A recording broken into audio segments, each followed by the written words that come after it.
Hospital dani mayamdo oti manaktuda ikoi koishinduna leinari. Yaipuba masadu sor fuina honduna oti room adugi thongjin manakta walda ngathaduna lepli. Masado haifam tawfam khangdrabani. Tanjaduda mapa ibungo Srinivasa yorakleduna hatho chenchat tawna makhoigi manakta changle. Masada anam aha chuduna haifam tawfam khangdana leiriba machagi matau ado laptakna ure. Khonglei hena thuna yangna changsile aduga machabu kawi.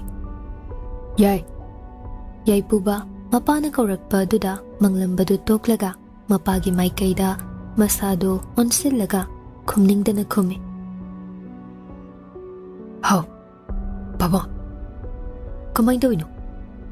Aikoyna soybani baba. Aikoyna chaksin buwa thawri. Aduna moina laina lakchakre. Yaipuba wahang adu tasingna khumningde. Wahang adu khumluba matamda masada pendaba sauningba sum hengatuna. Ma masado leifam chafam khangjade. Srinivas machagi matawbu phathabiba oina themjin wahai khara haire. Karisu khanjiluran. Soidaba ngamba mioibabu kana legeni bagiyai. Adugi sharukne. Asoiba sina para oil. Makhata wa nangina thauda kairaktanam. Ngasigi thaudok sina para oiraga hena cheksin batam. Asoingam yaudanaba kana honas. Phattaba pamdaba thaudok tumal. Tasingna thoglakadabadagi khajikta oirasu kan horibase. Yamna par. Hai baba. Doctor nadi kaishu hairaktriba. Ngasai I khara watlena angang amaga chanai haiduna pihankre. Adugi makhata ba kaishu henba hairaktrida baba. Hoi phare dudi. Yai kaino khara jasinaba dawko pungse subhanyam thingjile. Nang amukna saduna rakani. Hai baba. Yaipuba masado ngasai thoibagi phibam urubadagi masada sor honba waba horaklabani.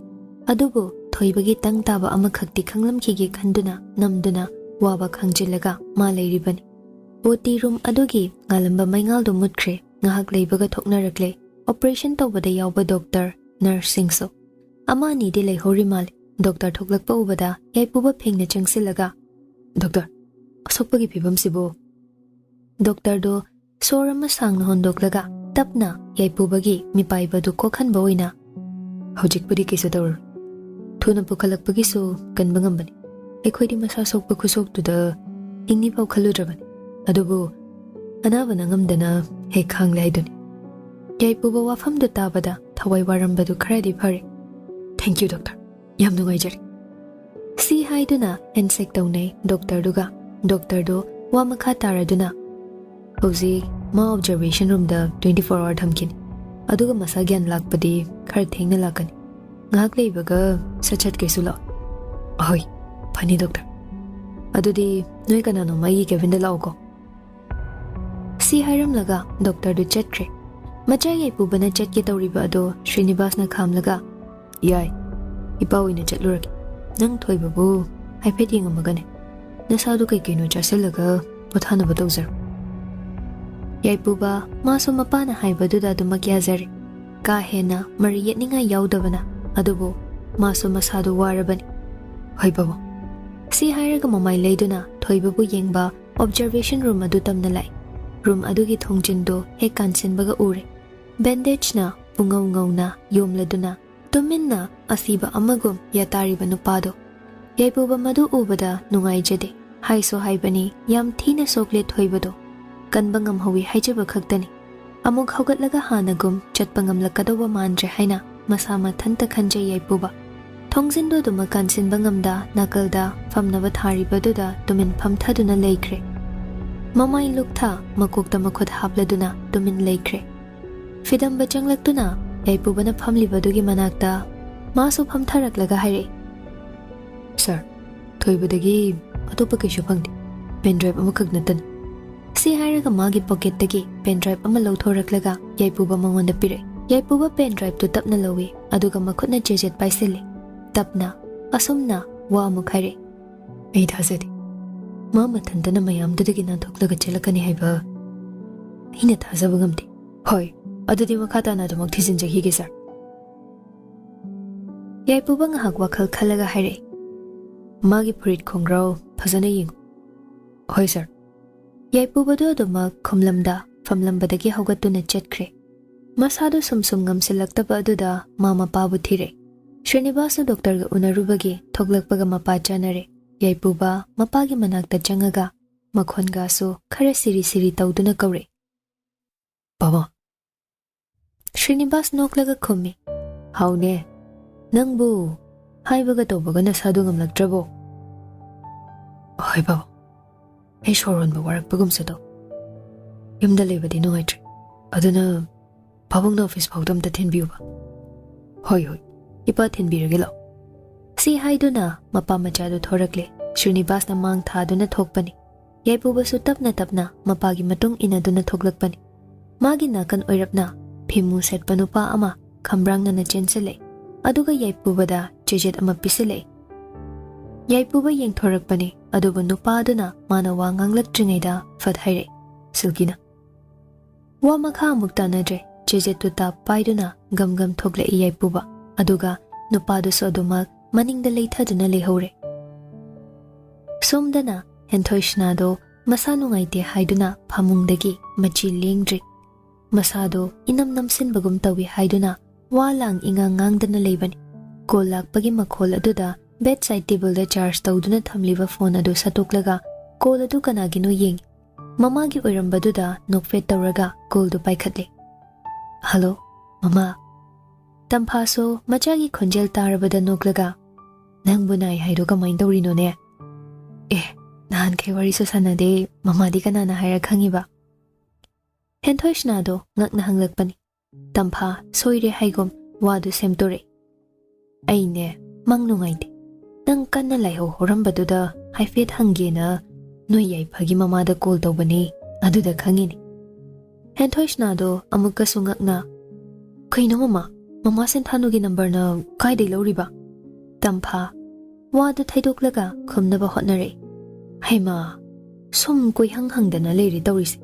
I say, Namani Gaurabosana. Ijabu Kari Dori, Imana Kaidobagi Tigat Luidoribano. Oh, I ding out. Nati, Nangbukamai Dori no Misana. Nakokado, Kashuta Drabo, Natraga Hanagi Domaina, Kanakana Chikli Rahabanine.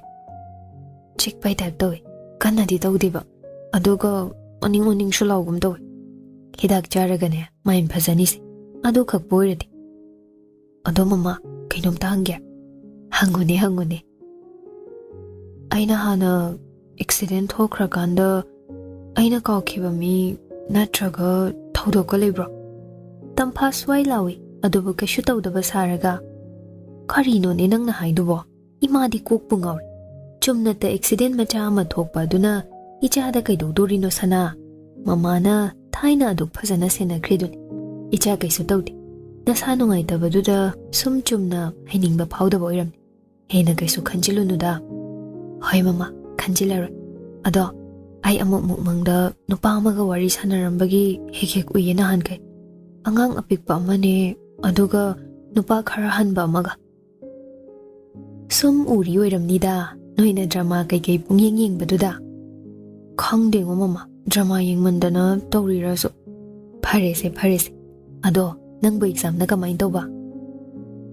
As, pass Powditoni, Aduga Tadi Kongde. I like Baba Yamtal, Adugane, I government job Kadi Tower, Aduna like Matang City, Patapatata Madam.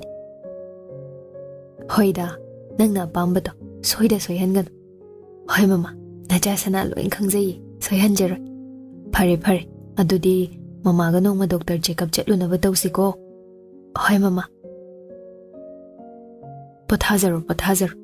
Mamana Sutuina on the cold or Pasangdabat, Tabak Mayam said, Queer, Loira Anida, Mamana Sita Rimayam say, Icha Aniging Agdan, Nahandana, Nungaina late Hoi Chastity. Hoi Mama, Tamjar, hospital Jatoyam. Tameko, Tame. Si Hairaga, Mama Macha Anidu Kol Kakre. Tampa Kol do Hekakpaga, Shor Asang Bama, Kanghon Hontoi. Aduga, Machinda Tapna Soli. Ay Tampa Hibia Pangbi. Jackson de the Konangse. Amok, Machada Toki but Hodok sing do Ningsing Lakpada, Masadu tu Kang Chung. Mana Haisin Bani, Keshu Aruba Nat de Haina.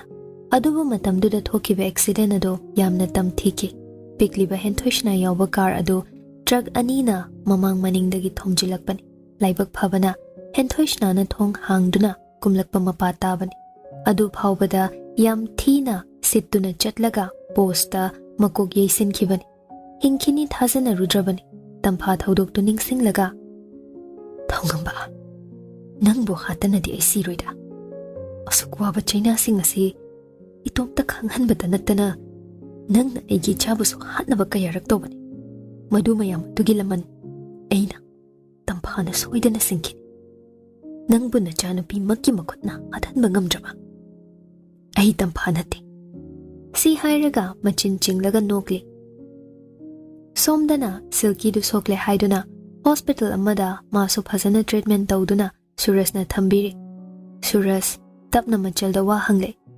ꯁꯤꯜꯀꯤ ꯀꯃꯥꯏꯅ ꯇꯧꯔꯤꯅꯣ ꯅꯪꯕꯣ ꯁꯤꯜꯀꯤꯁꯨ ꯁꯦꯝꯖꯤꯟ ꯁꯥꯖꯤꯟꯗꯨꯅ ꯈꯨꯝꯃꯤ ꯗꯥꯗꯥ ꯑꯩꯗꯣ ꯁꯨꯝ ꯉꯥꯍꯧ ꯉꯥꯍꯧ ꯆꯠꯄ ꯁꯥꯟꯅꯔꯝꯕꯅꯤ ꯑꯗꯨꯗ photo ꯅꯝꯅꯤꯡꯂꯛꯇꯅ ꯄꯨꯈ꯭ꯔꯤ ꯃꯄꯥꯟꯗꯨꯗ ꯍꯦꯛ ꯂꯦꯞꯄꯨꯔꯦ ꯑꯗꯨꯗ ꯗꯥꯎꯅ ꯌꯥꯗ꯭ꯔꯦꯁꯨ ꯅꯍꯥꯟ ꯂꯥꯎꯅ ꯏꯁꯪꯗ ꯍꯥꯡꯉ ꯂꯩꯔꯝꯃꯤ ꯑꯩꯅ ꯅꯦꯠꯂꯨꯔꯦ ꯑꯗꯨꯗꯒꯤ ꯁꯤꯠꯂꯒ ꯀꯣꯛꯁꯤ ꯅꯨꯡꯗ ꯌꯩꯈ꯭ꯔꯦ ꯑꯗꯨꯒ ꯈꯪꯍꯧꯗꯦ ꯑꯃꯨꯛ ꯏꯁꯤꯡꯗꯨꯗ ꯒ꯭ꯌꯥꯟꯒ ꯇꯥꯗꯦꯗ ꯅꯪꯕꯨ ꯌꯦꯡꯗꯅ ꯆꯠꯀꯦ ꯍꯥꯏꯗꯦ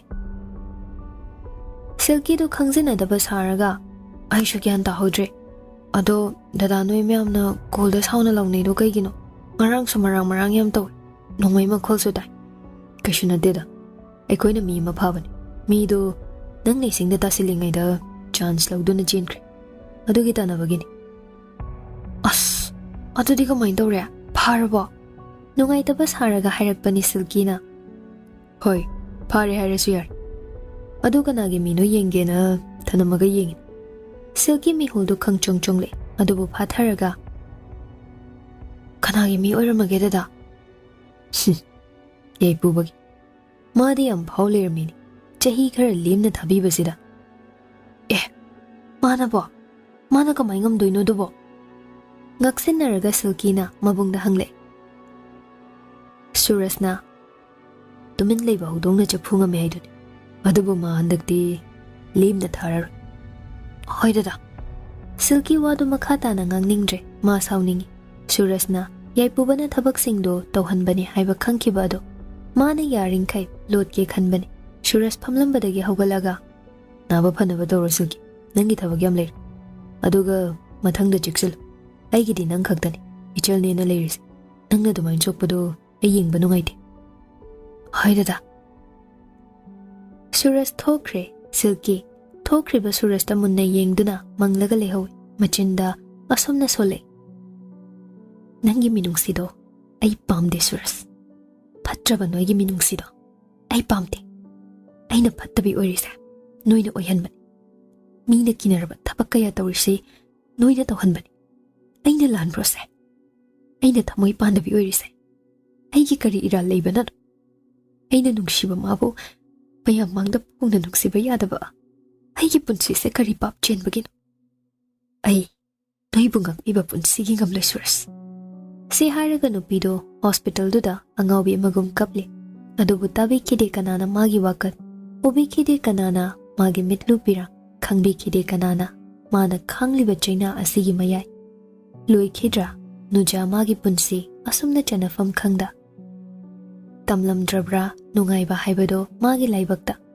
ꯑꯗꯨꯕꯨ ꯃꯥꯕꯨ ꯊꯃꯣꯏ ꯁꯦꯡꯅ ꯂꯥꯠꯆꯕ ꯀꯅꯥꯒꯨꯝꯕ ꯑꯃꯅꯗꯤ ꯃꯥꯕꯨ ꯀꯔꯤꯗ ꯁꯣꯏꯈꯤꯒꯗꯒꯦ ꯁꯦꯟꯅꯖꯕꯅꯤ ꯅꯨꯄꯤ ꯃꯥꯅꯗꯤ ꯈꯪꯕꯤꯗꯦ ꯎꯕꯤꯗꯦ ꯃꯤꯁꯛ ꯑꯗꯨꯒꯤ ꯊꯃꯣꯏꯗꯣ ꯃꯤꯔꯥꯏꯗꯨꯅ ꯑꯗꯨꯃꯛ ꯊꯝꯕꯤ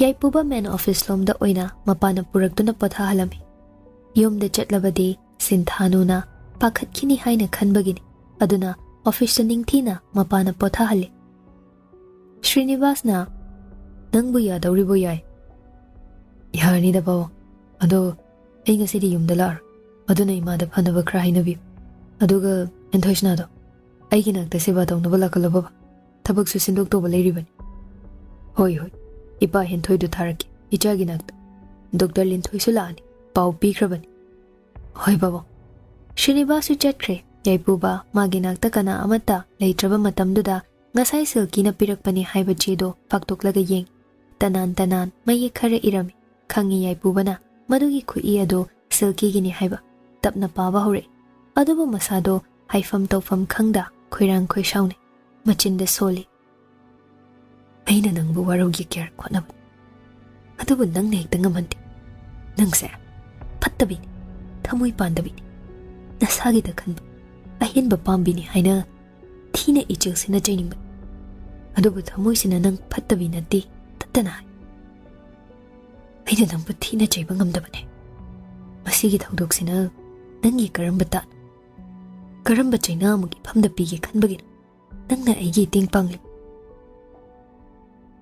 aigi yeknabagi maikei da lepli nangna aigi mating panglakta karigi panama koiduna so nangbu ina hanagum thazaba nungsibadi aigi punsisina leri makai ngamlaroi nasana thakchaba langda nasana thubani nangti nangna wabada aigi ralamdi yauti maningdagi linthoina lakna bui kai boi haire kaino checkup lakpada hero saramaga amuk maima me haiba paw madari sina yaipu basu noklaga onthoraktuna khumi as yadre dainom pasokpaduda adugi ba ekhoi me amna phanaba layinga loire kai wari no chilin thoi nang se ta singna wadrira natraga wasanadrira kai gino ji paw noga athom lerisiba kari bitta wazaru nege wabaga sangde dai drama pending yam leri nang sune sachat yengamage aduga ai drama continue dawradabani yaipu banok thore aduga berani ko nupina berani khoidi nang tana pangjabai wajabani ai di wabide sungwa hai wabide kai bitta waru doino